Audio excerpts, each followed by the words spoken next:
Yang kedua yang kita sebut kemarin, orang buat salaman kemudian bersalawat sallallahu alaihi wasallam. Itu ketika bersalaman.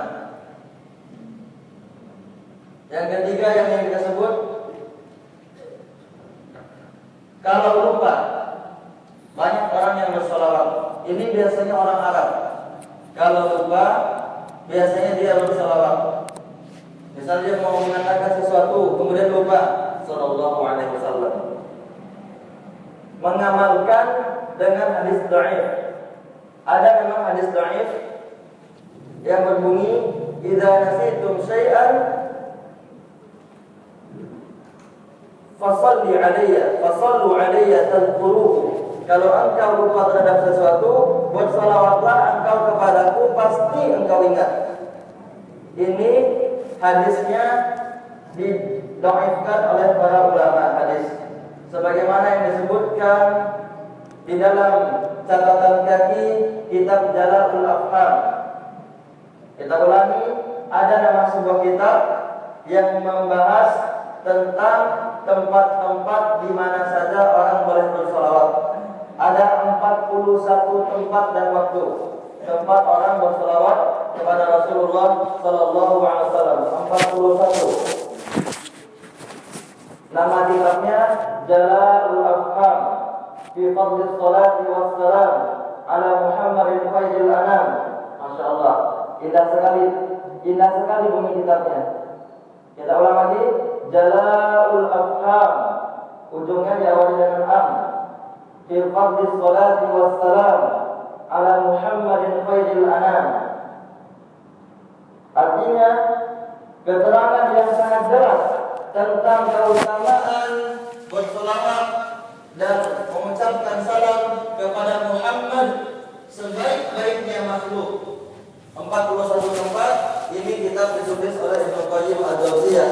Namun 41 tempat itu ternyata ada yang tidak benar hadisnya, sebagaimana yang disebut oleh para ulama dalam catatan kaki. Ternyata hadis yang disebut oleh Ibnu Qayyim al-Jauziyah, kalau lupa sebut namaku, pasti kamu ingat, kata Nabi Muhammad SAW. Ternyata ini hadisnya lemah. Kemudian yang ingin kita bahas juga terakhir tentang masalah salawat. Buat salawat, mohon maaf, sebelum mengumandangkan azan. Innallaha wa malaikatahu yusholluna 'alan nabi ya ayyuhalladzina amanu shallu 'alaihi wa sallimu taslima. Allahumma shalli 'ala Muhammad wa 'ala ali Muhammad. Wassalawat as-salawat al-Muhammadiyah namanya.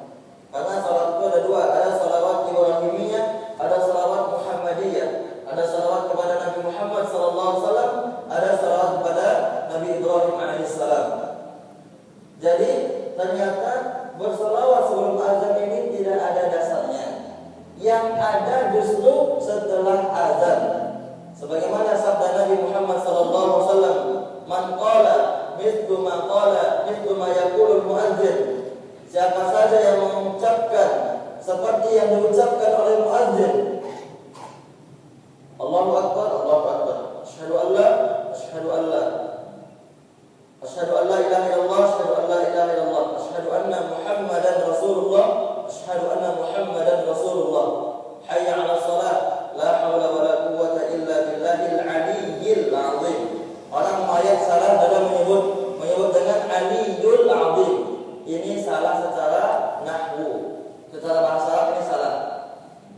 Secara kaidah bahasa Arab jelas sekali salah jali. Salah jali itu salah yang terang benderang. Kalau orang yang tahu dengan bahasa Arab pasti mengatakan ini salah.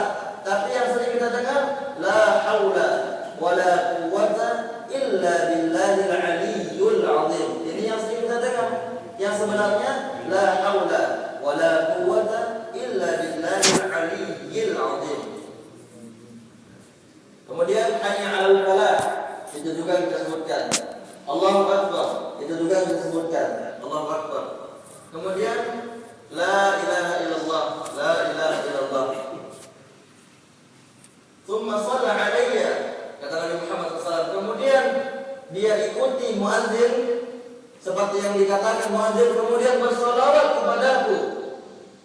Tsumma Tsumma da'a, kemudian dia berdoa, Allahumma rabb hadhihi ad-da'wati at-tammah was salatil qa'imah ati Muhammadan al-wasilata wal fadilah wa ba'athu maqaman mahmudan allati wa'adta, sampai sini.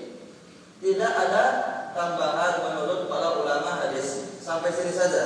Halat lahu syafa'ati, halal baginya mendapatkan syafaat nantinya.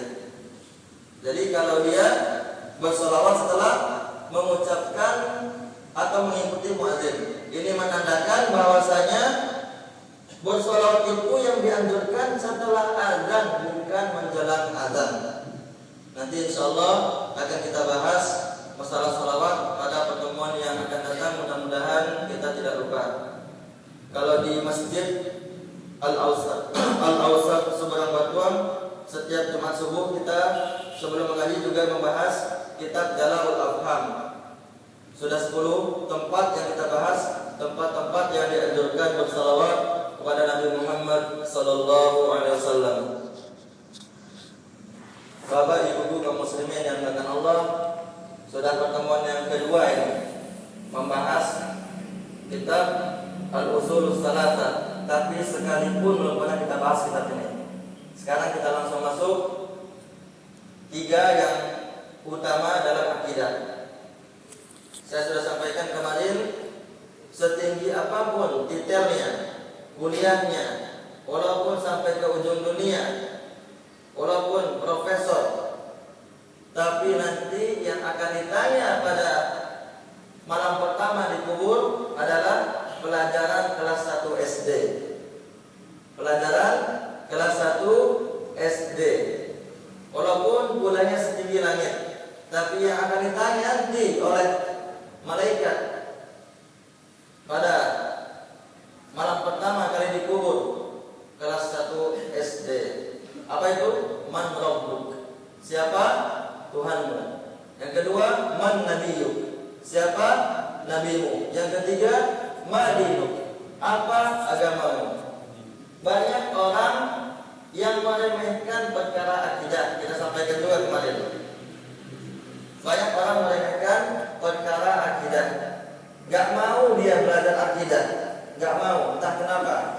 Anti kalau belajar akidah sebagian orang. Padahal sudah kita katakan, kalau bagus, bagaimanapun bagusnya ibadahnya, tapi rusak akidahnya, la in asyrakta la yahbatanna 'amaluk wa la takunanna minal khasirin. Kalau seandainya kalian itu syirik kepada Allah, akan batal amalan kalian, ibadah kalian. Wa la takunanna minal khasirin, pasti kalian termasuk orang-orang yang merugi. Jadi hati-hati, jangan meremehkan ilmu akidah.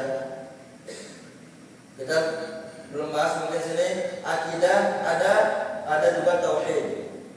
Sebagian kita mengatakan akidah dengan tauhid itu sama. Memang benar, di sisi lain sama, di sisi lain ada perbedaannya. Sebagaimana yang diungkapkan oleh seorang dosen Madinah, Profesor Dr. Ibrahim Al-Ruhaili.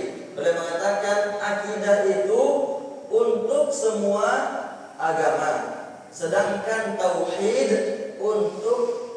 hanya untuk agama Islam. Makanya kita katakan akidahnya orang Yahudi, akidahnya orang Nasrani, akidahnya orang Konghucu, tapi tidak pernah kita dengar ada orang mengatakan tauhidnya orang Nasrani. Tidak pernah kita dengar. Yang ada adalah tauhidnya orang Islam. Ini perbedaannya. Baik Bapak Ibu kaum muslimin yang dimuliakan Allah, Syekh Muhammad At-Tamimi rahimahullah mengatakan, "I'lam rahimakallah." Ketahuilah, semoga engkau merahmatimu.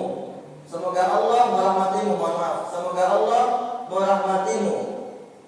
Ini adalah kebiasaan para ulama terdahulu. Ketika membuat tulisan, dia doakan pembaca yang membaca bukunya. Didoakan. Annahu yajibu alaina ta'allum arba'i masail. Sesungguhnya wajib bagi kita mempelajari 4 masalah. Ini sudah masuk kepada landasan yang pertama. Kita kan ada 3 landasan dalam akidah. Ini sudah masuk pada landasan pertama. Di landasan yang pertama ini beliau mengatakan wajib bagi kita mempelajari 4 masalah wajib. Yang pertama al-ilmu, berilmu. Berarti mesti seseorang itu memiliki ilmu.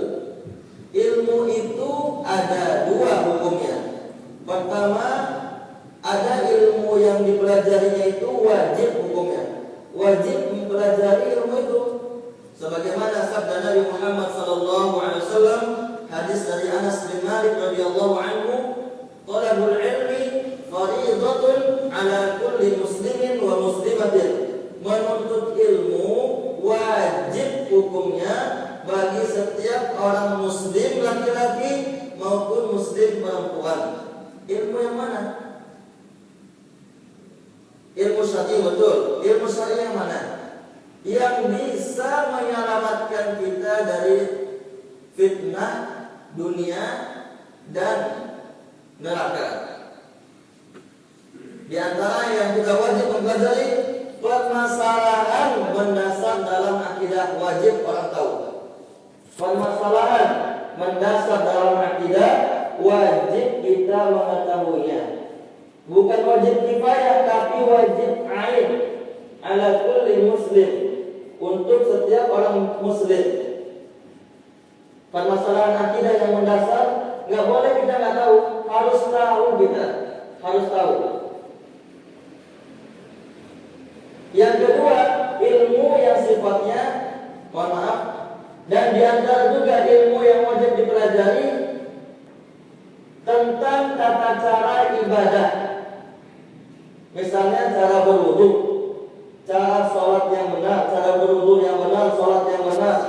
Kemudian cara haji yang benar, umrah yang benar, cara puasa yang benar. Khususnya fikih-fikih ibadah. Sedangkan kalau ada orang yang tidak belajar fikih muamalah, tidak berdosa dia. Tidak berdosa karena ini fardu kifayah. Sedangkan mempelajari fikih ibadah yang sifatnya praktek, yang setiap hari dia lakukan, maka wajib dia ketahui. Jangan sampai dari kecil sampai besar, tidak bisa berwudu dengan wudu yang benar. Ada orang yang berwudu sudah besar, tapi dia dahulukan tangan kiri daripada tangan kanan. Sebagai contoh. Kemudian ada orang yang sholat, sudah sekian lama sholat, tapi shafnya tidak pernah lurus. Contoh juga. Atau ada orang yang berwudu, tapi dia tidak berkumur-kumur dan memasukkan air ke dalam hidung. Meskipun ini ada khilafiyahnya.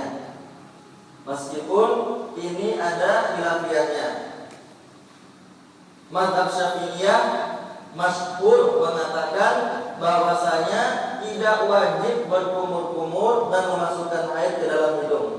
Sedangkan menurut pendapat yang kuat, ini adalah pendapat Hanabilah, mengatakan wajib berkumur-kumur. Dikatakan mulut dan hidung bagian dari wajah. Sebagaimana firman Allah, ya ayyuhalladzina amanu idza kuntum ila sholati faghsilu wujuhakum. Kita tahu semua bahwasanya mulut dan hidung bagian dari wajah. Kemudian telinga juga wajib diusap. Sebagaimana hadis, meskipun derajatnya tidak mencapai sahih, ada ulama mengatakan derajatnya hasan, mengatakan al-udhunani minar ra'si, bahwasanya 2 telinga itu bagian dari wajah. Disinilah ulama mengatakan wajib mengusap telinga dengan air. Kita tidak membahas masalah fikih terlalu mendalam, yang mana intinya mempelajari praktek ibadah wajib bagi setiap muslim. Bagaimana cara dia beribadah, bagaimana cara dia memahami akidah yang benar. Ilmu itu apa artinya? Ilmu ulama, ma'rifatul huda bidalili, mengetahui petunjuk dengan dalil-dalilnya. Itulah ilmu. Itu ilmu. Kalau ada orang yang tahu dengan sesuatu tapi nggak tahu dalilnya, berarti belum berilmu menurut para ulama. Tapi harus tahu dengan dalilnya. Apa itu dalilnya? Dia tahu sholat itu wajib. Apa dalilnya? Harus tahu. Kalau belum tahu, berarti kata ulama belum berilmu. Karena berilmu itu ma'rifatul huda bidalili, mengetahui sebuah petunjuk dengan dalil-dalilnya. Kalau kata Syekh Muhammad At-Tamimi, berilmu itu adalah ma'rifatullah, mengetahui Allah. Nanti pembahasan kita tentang ini akan lebih dalam, insyaallah. Mengetahui Allah, berapa nama-nama Allah, bagaimana sifat-sifat Allah. Kemudian ma'rifatun Nabi, mengetahui Nabi Muhammad SAW. Karena masih banyak orang yang tidak tahu dengan Nabi Muhammad SAW. Ada sebuah buku yang bagus tentang sejarah Nabi Muhammad SAW yang berjudul Nurul Uyun. Nurul Uyun. Banyak orang mengatakan yang paling bagus itu Ar-Rahiq wal Makhtum. Tapi ternyata banyak ulama tarikh yang mengoreksi kebenaran riwayat dalam kitab Ar-Rahiq wal Makhtum. Kalau ditanya buku sejarah yang paling bagus, tidak kita pungkiri adalah Sirah Ibnu Hisham. Itu paling bagus. Paling bagus. Kemudian ada kitab Nurul Uyun. Yang ini kalau di Masjid Nabawi dibahas oleh seorang ulama yang keturunan Indonesia tapi lahir dan besar dan tidak pandai bahasa Indonesia, lahir dan besar di Madinah. Namanya, ada yang tahu? Syekh Anis Tahir Al-Indonesi. Itu adalah ulama hadis kebanggaan. Masih hidup. Umurnya mungkin 50 tahun lebih. Masih hidup. Ulama hadis kebanggaan kota Madinah. Orang Indonesia, aslinya orang Semarang. Kemarin 2 bulan yang lalu beliau datang ke Indonesia, tapi tidak singgah ke Sumatera Barat. Mudah-mudahan kapan datang lagi kita bawa ke sini insyaallah. Mudah-mudahan. Namanya Anis Tahir Al-Indonesi. Beliau ahli hadis, beliau membahas Nurul Uyun. Aslinya orang Semarang. Yang dikarang oleh Ibnu Sayyidin Nas, anaknya penghulu manusia. Berarti kan Nabi. Kenapa ada nama orang Ibnu Sayyidin Nas? Ibnu Sayyidin Nas. Kenapa ada nama orang julukannya atau kunyahnya anak Nabi, anak penghulu para manusia? Ternyata kata Syekh Anis Tahir Al-Indonesi, dikarenakan nama pengarang itu adalah Muhammad bin Muhammad bin Muhammad. Jadi nama dia Muhammad, bapaknya Muhammad, kakeknya juga Muhammad. Akhirnya gurunya mengatakan Ibnu Sayyidin Nas, guru dari pengarang kitab Nurul Uyun. Dikarenakan namanya unik, Muhammad bin Muhammad bin Muhammad. Maka dikatakan anak dari penghulu manusia. Ini gelar yang diberikan oleh guru Ibnu Sayyidin Nas. Kemudian juga tentang ulama Indonesia. Sekarang ada ulama yang sedang terkenal di Madinah, keturunan atau cicit dari Syekh Ahmad Khatib Al-Minangkabawi. Umurnya juga sama dengan dosen yang kita bawa kemarin, 32 tahun umurnya. Tapi Masya Allah hebat sekali. Cicit dari Syekh Ahmad Khatib Al-Minangkabawi. Belum pernah kayak Minangkabau. Namanya Dr. Amir Bahjat. Bisa dilihat nanti di YouTube. Banyak ceramahnya di YouTube. Amir pakai ain, Amir Bahjat. pakai ta ujungnya. Itu cicit langsung dari Syekh Ahmad Khatib Al-Minangkabawi, dosen di kampus Thayyibah di kota Madinah. Di Madinah itu kan ada kampus juga namanya Jami'atul Thayyibah. Beliau dosen fikih dan ahli dalam fikih Hambali. Itu cucu atau cicit langsung dari Syekh Ahmad Khatib Al-Minangkabawi. Kalau kita bawa ke Minangkabau ke Minangkabaunya, ternyata cucu dan cicit beliau jadi ulama juga, ternyata masih muda, 32 tahun, tinggi orangnya. Memang tidak ada wajah Arab Saudinya. Bisa dilihat di YouTube. Yang ketiga, ilmu itu menurut Syekh Muhammad At-Tamimi adalah ma'rifatul dinil Islami bil adillah, mengetahui agama Islam dengan dalil-dalilnya. Tadi sudah kita bahas di depan, di awal. Jadi kalau ada orang yang tahu dengan Islam tapi tidak tentu dalilnya, orang bisa kita namakan orang berilmu lain, harus tahu dalilnya. Karena kadang-kadang, mohon maaf, sebagian orang menyalahkan kelompok sebelah. Mohon maaf, sebagian orang menyalahkan kelompok sebelah. Tidak tentu tidaknya dalil dulu. Amal saya banyak, tapi orang yang berbicara itu sendiri juga tidak tahu dalil perkataannya. Ini adalah cambukan. Awak kecil kelompok sebelah, amalnya satu dan banyak. Tidak tentu dari ilmu dalil. Ternyata awak seorang tidak tahu itu dalil, itu ilmu. Iko kan namanya kok istilahnya menjadi bumerang bagi awak. Menjadi bumerang. Jadi jangan sampai kita katakan orang itu tidak tahu dalil, amal banyak, sedangkan kita sendiri tidak tahu dengan dalil. Kalau ditanya, ada aku tidak hafal loh, tapi kira-kira itu lah, tak kecil Nabi kok tak kecil Allah, tak kecil Nabi tak kecil Allah. Ada pengejian, ada perkataan Nabi, yang kecil itu kecil ulama apa ya? Tapi dia mengatakan dia berilmu. Makanya jangan mengatakan kita berilmu, sombong. Nanti akan kita masuk tentang pembahasan amal. Bagaimana itu orang berilmu? Atau kita bahas sedikit. Orang berilmu itu adalah dia senantiasa belajar sampai dia meninggal. Dia merasa dirinya berilmu, maka dia belajar terus.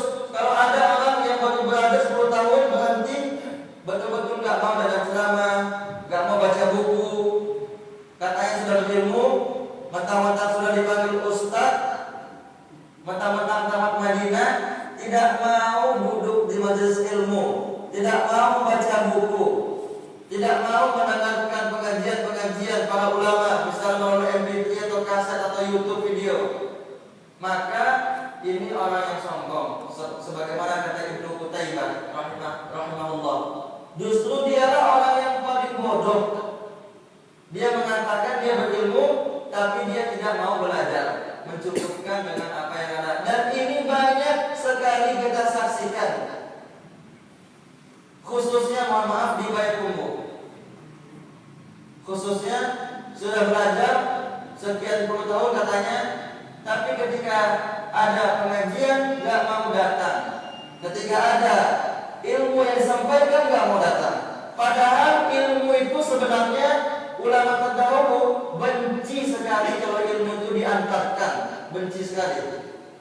Sekarang itu ilmu yang datang ke bawah. Ulama terdahulu di antara Imam Malik rahimahullah diminta oleh khalifah datang atau mampu ke khalifah pada waktu itu. Ajar anak-anakmu ilmu. Kata Imam Malik rahimahullah, al-ilmu yu'ta wa la ya'ti. Ilmu itu didatangi bukan mendatangi. Kini sebaliknya, ilmu nan datang, bukan orang datang berilmu. Kadang-kadang orang juga gurunya datang lagi gratiskan dah belajar, tapi banyak juga nan datang. Sebabnya kepedulian terhadap ilmu sangat kurang. Kepedulian terhadap ilmu sangat kurang. Ulama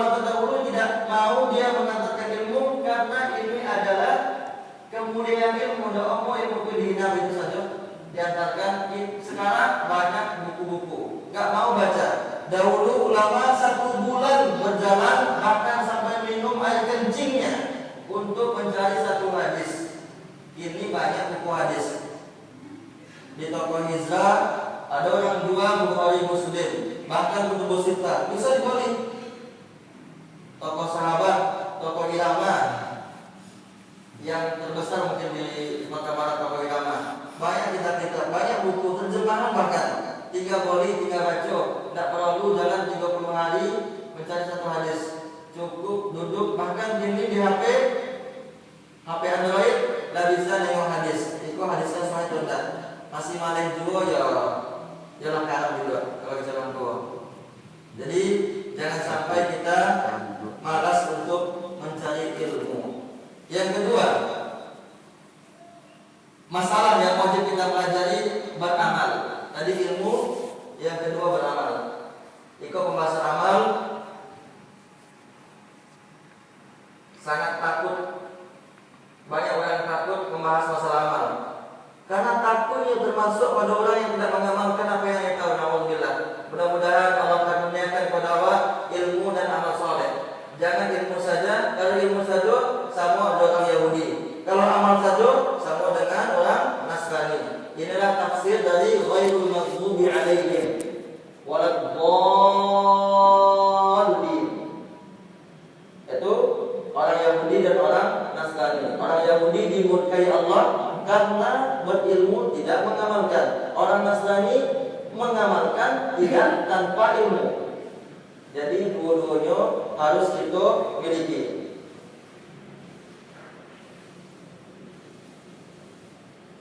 Bapak Ibu kaum muslimin dan kaum muslimat yang dimuliakan Allah,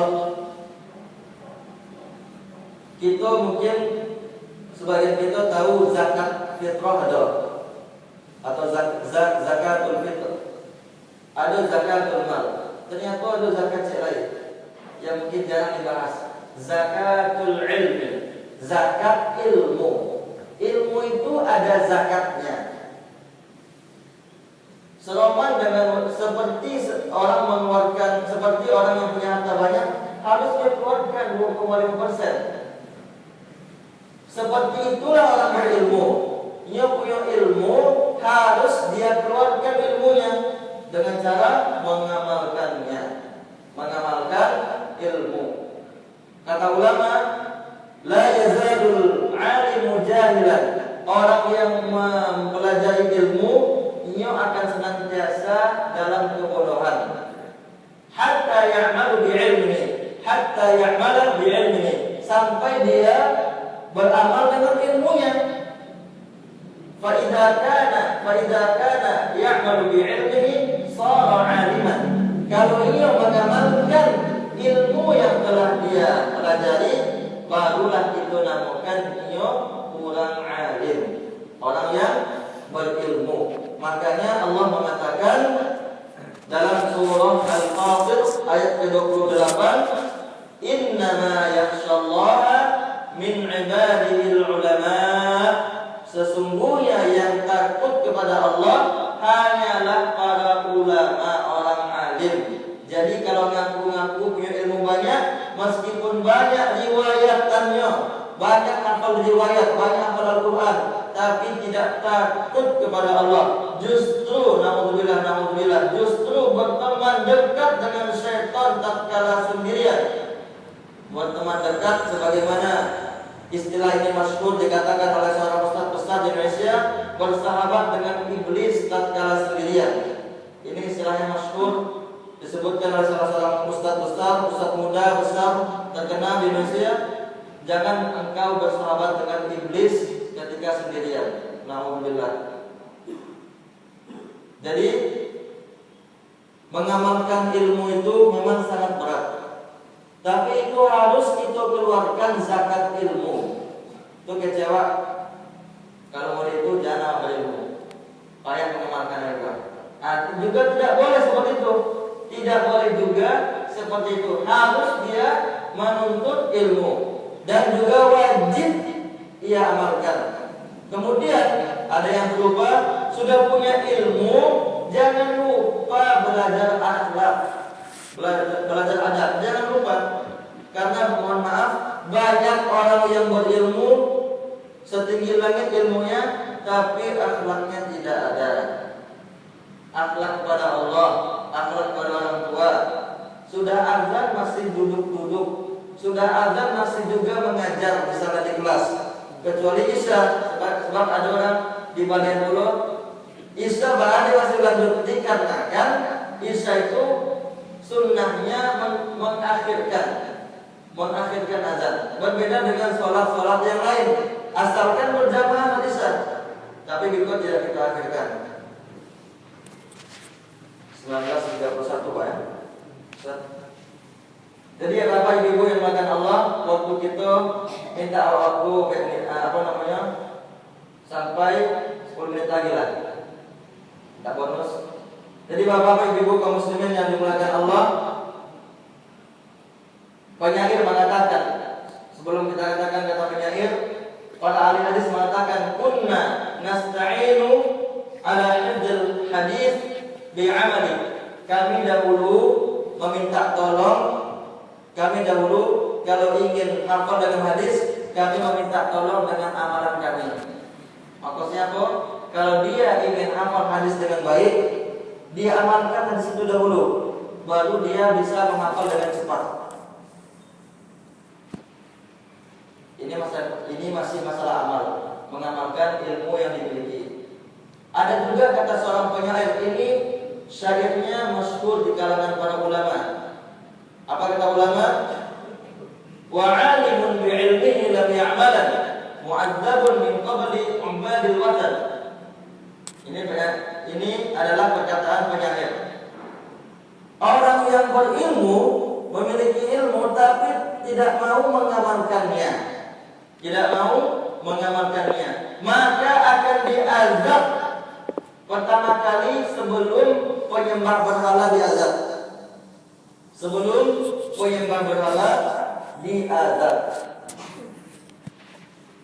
Sangat banyak mungkin kita tahu masalah ancaman bagi orang yang memiliki pengetahuan tapi tidak mau mengamalkannya. Dan hadis Nabi Muhammad SAW yang masyhur, 4 perkara yang akan ditanya nanti pada hari kiamat, la tazulu qadama 'abdin hatta yus'ala 'an arba'in. Kaki seorang hamba tidak akan beranjak sampai dia ditanya 4 perkara. Di antaranya an ilmihi fima 'amila fihi. Jadi tentang ilmunya untuk mengamalkan, untuk lakukan. Makanya biasanya ini juga mohon maaf, banyak sekali mohon maafnya. Kadang-kadang kalau kita sekolah di sekolah negeri, karena dahulu kita sekolah di sekolah negeri, bukan dari latar belakang pesantren, belum pernah sekalipun mencicipi bangku pesantren. SD negeri, sanawiyah, SMP pernah negeri, kemudian sanawiyah swasta, sekolah aliyah juga negeri. Baru kita ke Mesir, kemudian ke Madinah. Jadi biasanya di sekolah negeri ini adalah ingat-ingat untuk guru-guru, bapak awak yang jadi guru, ibu awak, jangan mendidik anak untuk jadi PNS. Jangan mendidik anak untuk jadi PNS, karena ini yang diajarkan oleh beberapa orang pendidik di sekolah negeri. Mohon maaf, ada kawan awak, ia masuk IAIN, ambil jurusan sastra Arab, kena marah sama gurunya. Padahal apa sanggup pautnya? Tidak ada hubungannya. Ada sastra Arab orang diambil, banyak pendidikan bahasa Arab. Dikatakan pendidikan bahasa Arab mudah jadi PNS, sastra Arab kan sulit. Dan banyak teman-teman kita yang dahulunya di dalam otaknya ingin jadi pegawai negeri, ternyata sampai sekarang belum ada yang diangkat, bahkan banyak yang memiliki pekerjaan. Dikatakan pada awal belajar bukan mencari ilmu tapi mencari kepian. Kalau kita mana? Mencari pitik. Mencari pitik. Padahal kalau ada orang niat dia turun mencari ilmu, bukan pekerja, bukan dia yang mencari pekerjaan, justru pekerjaan itu mencari dia. Yakinlah. Bagi anak-anak muda yang masih kuliah, yakinlah. Kalau awak betul ikhlas mencari ilmu, projo dan cari awak, bukan awak dan cari projo. Tapi karena gitulah salah niat, akhirnya sampai kini belum dapat projo banyak. Jadi berhati-hati, apalagi mempelajari ilmu agama. Apalagi makanya mohon maaf juga, jurusan PAI di IAIN bergengsi daripada jurusan hadis. Jurusan hadis itu pada kalau segi keilmuan, Fakultas Usuluddin, jurusan hadis itu masya Allah keilmuannya. Tapi ternyata justru PAI yang bergengsi. Dikarenakan langsung jadi guru, sampai dapat sertifikasi, banyak dapat tunjangan. Makanya tidak ikhlas guru mengajar. Yang dipikir sertifikasi, punya rumah godam, punya toranca, tidak memikir bagaimana akhlak anak didiknya, tidak berpikir bagaimana akhlak anak didiknya. Ada seorang guru dahulu pernah mengajar juga di SMP 1 Payakumbuko, berhenti jadi guru, mengadu langsung berawal curhat semua. Ambo berhenti ustaz jadi guru karena banyak orang kini guru di negeri, mohon maaf dari bapak ibu yang tidak ikhlas dalam mengajar, seketik sertifikasi, akhirnya ambo berhenti jadi guru. Dikatakan pada zaman dahulu, katanya guru-guru kami pada zaman dahulu, awak mah tahu ikut cerita dari orang tua awak, orang tua kita. Pada zaman dahulu guru-guru kami pun ikhlas mendidik. Ini tunjangan. Bahas calonnya supaya punya PT banyak. Bahkan ada guru mengajar di sekolah agama, kemudian memasukkan rapornya, memasukkan apa namanya ijazahnya. Nauzubillah. Iku hati-hati. Hati-hati termasuk kalau bapak dan ibu guru memberi bocoran soal UN. Itu berbahaya kok. Kata Nabi Muhammad SAW, man ghasya falaysa minna, man ghasyana falaysa minna. Siapa yang berbuat curang bukan golongan kami, kata Nabi Muhammad SAW. Kalau di Madinah, kalau ketahuan orang itu mencontek, langsung dirobek kertas ujiannya. Dipampang namanya di mana-mana, di kampus itu, di fakultas itu. Misalnya ada kemarin teman kita dari negara lain, negara Arab juga, tidak usah kita sebutkan negara mananya, mencontek ketika ujian tafsir, ketika semester 6 atau 7, langsung dirobek oleh pengawas, dipampang namanya di setiap dinding yang ada di fakultas kita. Supaya apa? Supaya malu dan jerak, supaya kapok. Jadi di Madinah pun jangan sangka kita bisa mencontek, kita bisa. Dan alhamdulillah kita tidak hobi mencontek. Jadi hati-hati orang yang mencontek.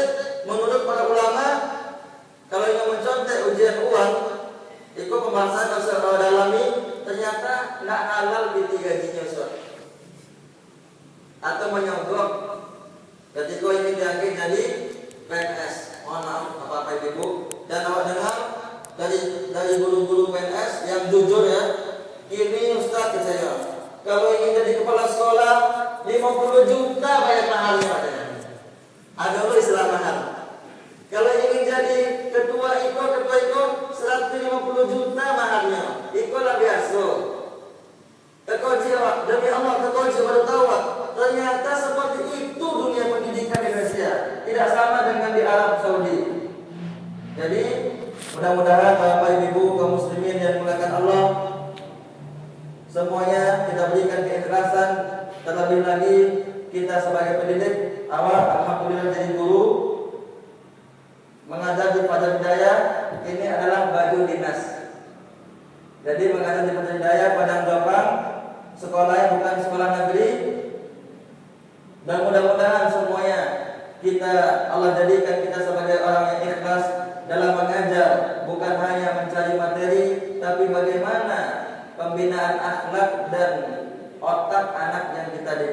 Ini yang bisa kita sampaikan.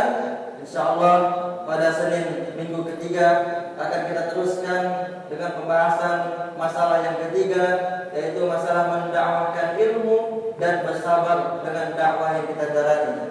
Inilah yang bisa kita sampaikan. Mohon maaf atas segala kekurangan. Terima kasih atas segala perhatian. Wassalamualaikum warahmatullahi wabarakatuh.